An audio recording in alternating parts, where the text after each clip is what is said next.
the Sisters Minor of Mary Immaculate, founded by Mother Maria Elisabetta Patrizzi, August 14th, 1983. There have been allegations of abuse within the convent walls. Former members of the SMMI allege that they faced physical, emotional abuse, strict rules, food restrictions, and they have likened their experience to that of a cult. These are their stories, in their words.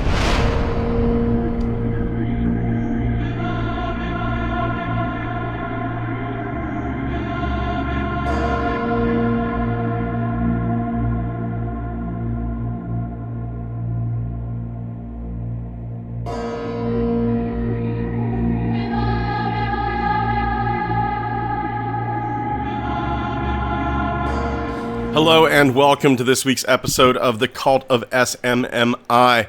I'm your host, Scott Mort. This week we continue our conversation with Georgiana. It has been a roller coaster, and I've got to say, this one hit me particularly hard. My mother fought cancer and unfortunately lost her battle with cancer, and this episode, Georgiana tells a tale of one of the sisters who had cancer, and it hit me particularly hard. So, to get some legalese out of the way, the views and experiences expressed by our podcast guests are their own and do not necessarily reflect the opinions of the host or the podcast network. While we strive to provide a platform for diverse perspectives and engaging conversations, it is important to note the experiences shared by our guests cannot be independently verified. Listeners should exercise critical thinking and consider these stories as personal anecdotes rather than established fact. There is no way to definitively refute or verify the claims made by our guests. The host and the podcast network are not responsible for any statements made by the guest during the course of the show. Listeners are encouraged to make their own judgments and seek additional information if desired. All that being said, if you, a family member, a friend, were a member of the SMMI and you would like to come on and verify or refute these claims, you are free to do so. You can email me at strangepathwaysmail@gmail.com. With that in mind, Georgiana's tale continues.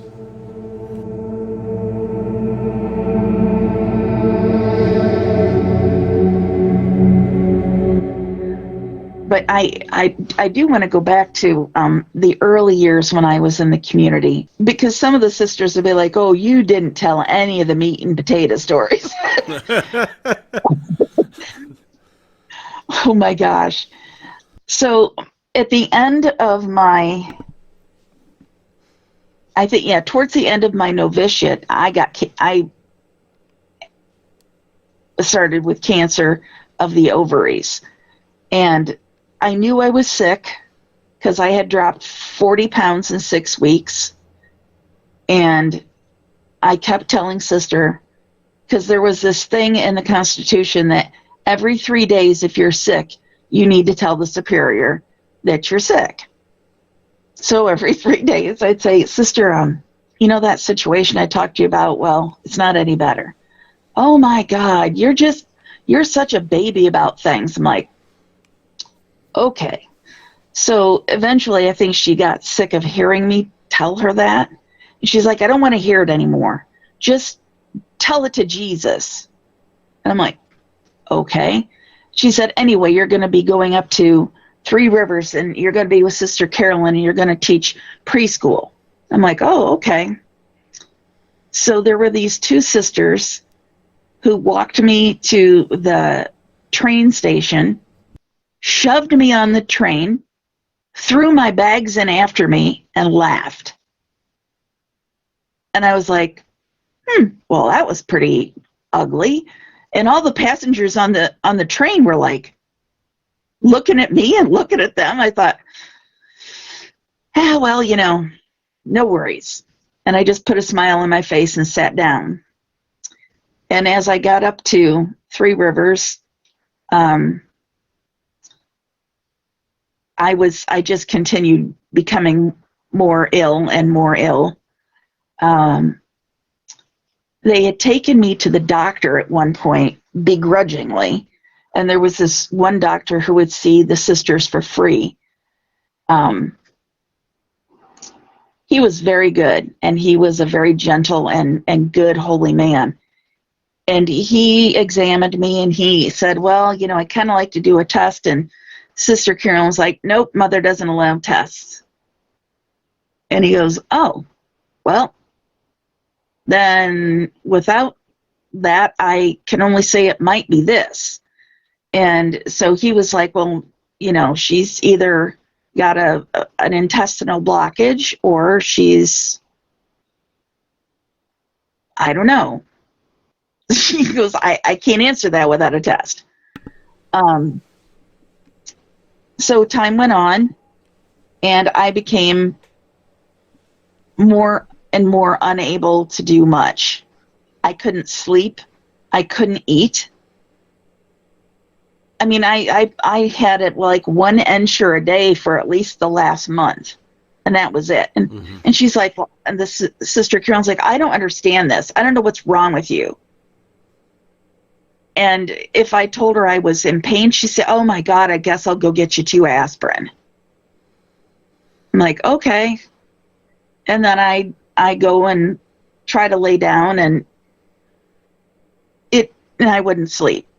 So this went on until the middle of September. Now this is from May until the mid to the end of September. And I was in so much pain.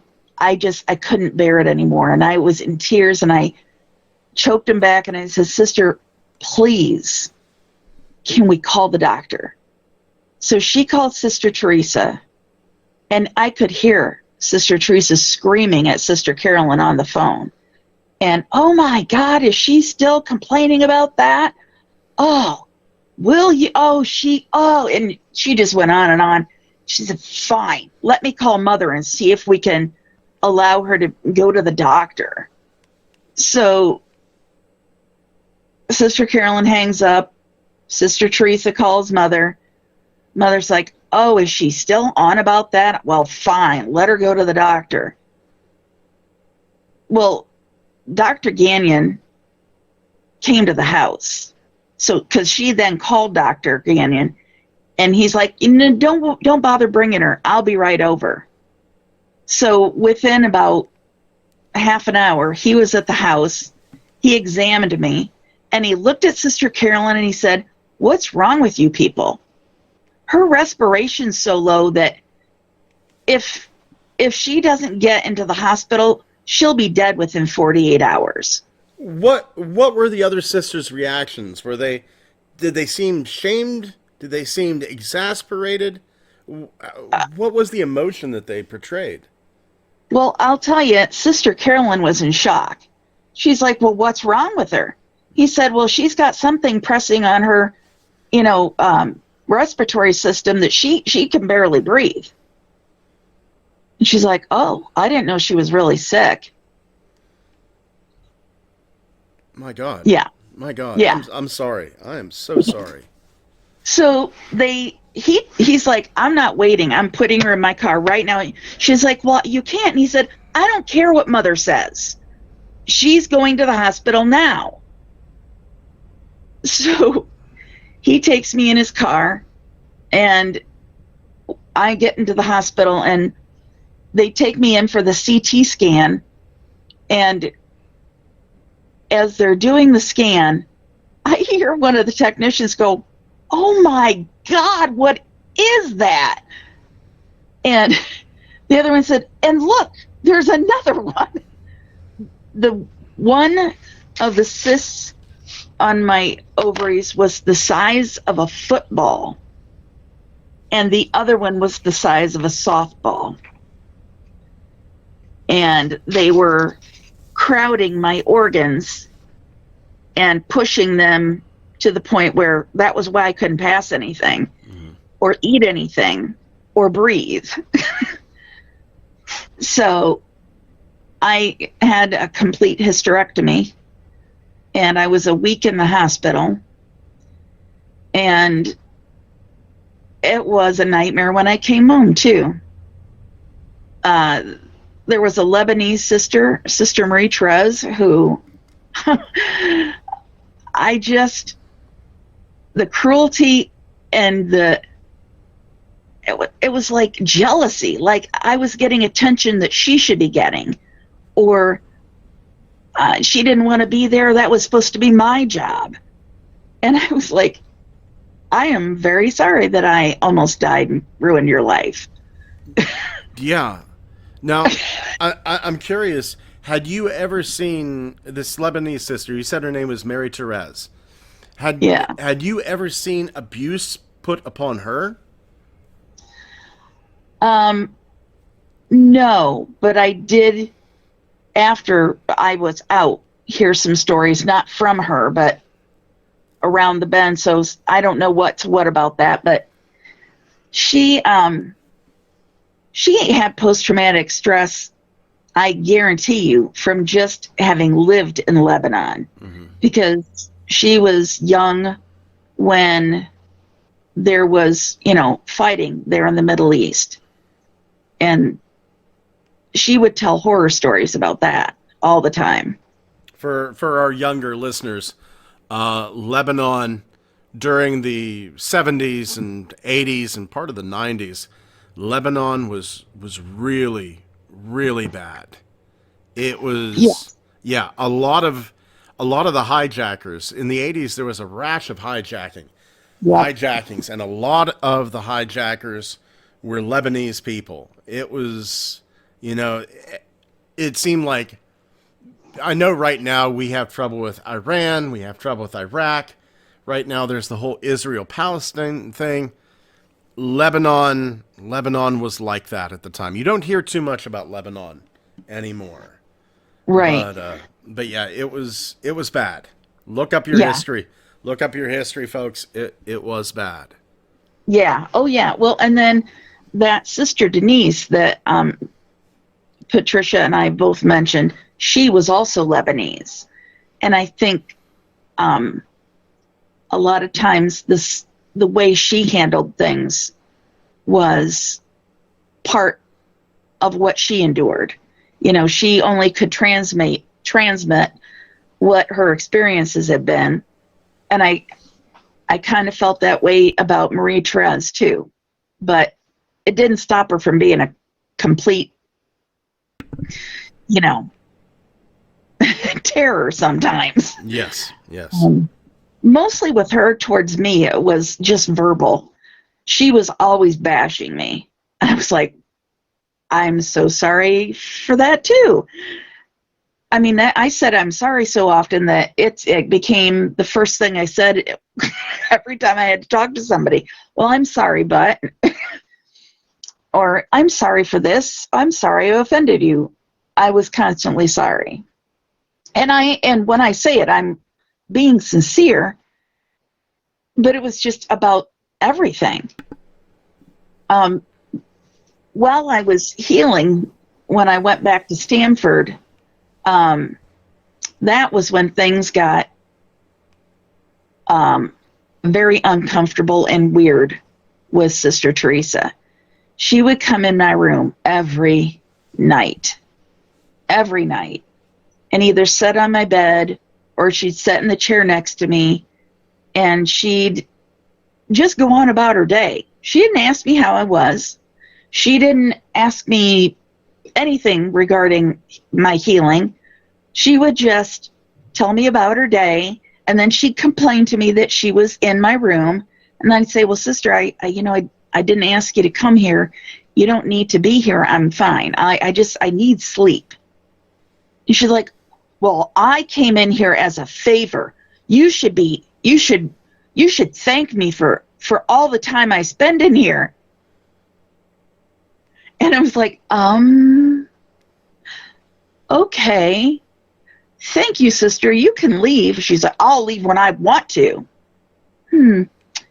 Okay, this is a no-win scenario. Yeah. That was my Yeah. Kobayashi Maru. I mean, there was no winning that battle. The Klingons and the Romulans had me pinned. Uh-oh. Uh-oh. You're a sci-fi fan. Uh-oh. Okay. I very much am. But it was definitely my Kobayashi Maru for about 3 to 4 months of that. And again, I wrote to the Mother General. I'm like, sister comes in my room every night. Sometimes she puts her hand in places it shouldn't be, and sometimes, it's just a screaming. She's screaming at me because I'm still sick or I'm still recovering. So that was, it was a rough recovery. Yeah. Yeah. This just kind of ices it. A couple of years later, one of the sisters got lung cancer, and they chose not to allow her to have treatments. And they made me go and sit by her bedside for about a week. Not the whole time, not like all day, every day, but I had to go and live in that house and visit her for, like half hour every day, and listen to her scream in pain. And then I got told, well, this is how you die gracefully from cancer. I was like, oh, that sister was out of her mind in pain. And I mean, she was screaming, "Mama, Mama." The whole week I was there. She didn't even know me, and she knew me. It was horrifying. And then I went to her funeral, and like, she was a hero. Okay, I see what happened there. I see where we're headed. Yeah. I've got to ask, was that the catalyst that made you go, I need to leave? Or I clearly, at that point I had just gotten to Rome, but it was 2007 to 2008, and she died while I was there. And it was a whole, we had the 25th anniversary celebration, and it would, at the end of my time while I was away, and I said, I need to leave. I need to be, I don't know what I need to do to leave the community, but I'm done. And for whatever reason, they were like, oh no, you can't leave. I'm like, no, I'm pretty sure I can. Because I said I want to, and otherwise then you're keeping me here against my will. And then there was just punishment after punishment. And it was just dizzying. And then as they sent me home, they said, well, you're going to go to counseling. Well, and then this counselor would report back to my Mother General. So I'm like, well, I'm not telling you anything. And she's like, well, but you're here to work through things. I said, I'm not working through things with you. Because you're going to, well, she goes, no, that would be against my ethics. I said, so you're religious and you want me to tell you everything, but you also have to talk to your superior and you have to make reports, right? And she goes, well, yeah. I was like, yeah, I'm not telling you anything. Yeah, we're not working through anything. So that was a big waste of time, but it actually got me out of the convent, so it was like, whatever. And I didn't have to take anybody with me, so that was even better.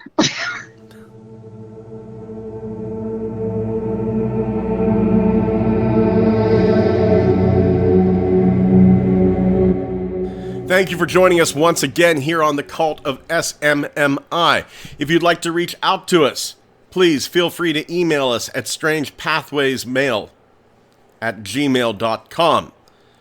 Thank you once again for joining us. Take care of yourselves and each other.